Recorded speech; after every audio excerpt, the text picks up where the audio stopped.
Please like and subscribe and don't forget to hit the notification bell. Okay, good morning mga boss. Ito na hagdan oh. Ito mga boss. Naka-prepare na. Ayan na yung stick food. Ayan, ginagawa namin. Ito, papako to dito. Pako yan. Para kahit apakan, papatong ka dito. Dahil mga boss hindi yan bibigay. Kaya nakapako rin yan dito. Ito, para hindi bibigay sa gitna. Meron yan dito. Yan. Kahit papatong ka pa rito, walang problema. Kahit patungan naman yan, walang problema. Dahil nakapako dyan. Yun na. Yun na.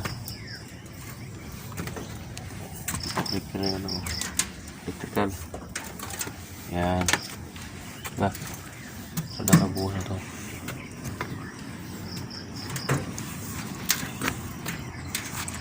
Sa electrical naman, di ba karamihan nilalagyan dito ng ano, junction box.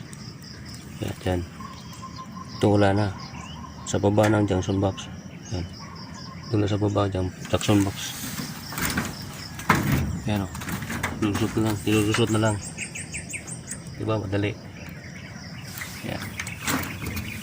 Yan o. Yan. Lahat yan. Walang junction box. Yung iba may mga junction box. Ito wala.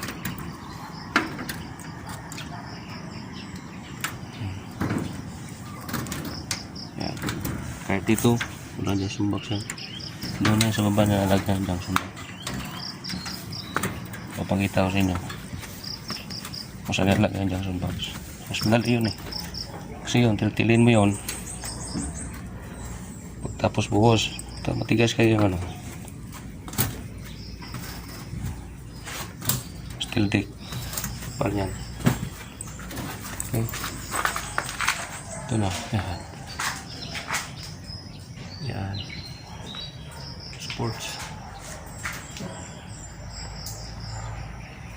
Ito lang. Simple lang. Ito sa baba. Bracing. Bracing sa baba. Dalawang bracing.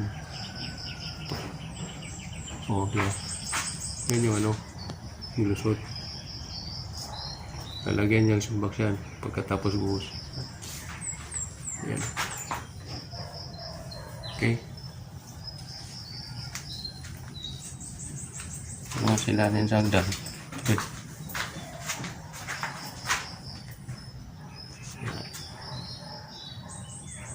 Yan ang mga bracing.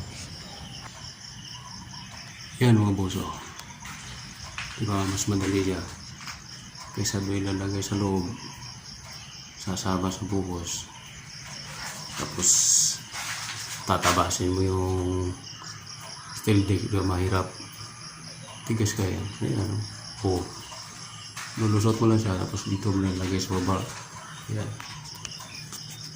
yan, oh, diba madali lang, oh diba, mahirap yun, butasan mo lang yung steel dick, lusot mo lang yung pipe. Yan. Yan. O, diba? Dali lang. Sa electrical. Yung iba kasi doon sinasama sa buhos eh. Ito nilulusot lang. Dito sa baba. Nalagay. Napakadali. Walang hirap. Ito na magtitil-til. Hindi ko pa kailangan hanapin pa ko saan. Dami yan. O. Diba? Yan o. Oh. Yan. Okay.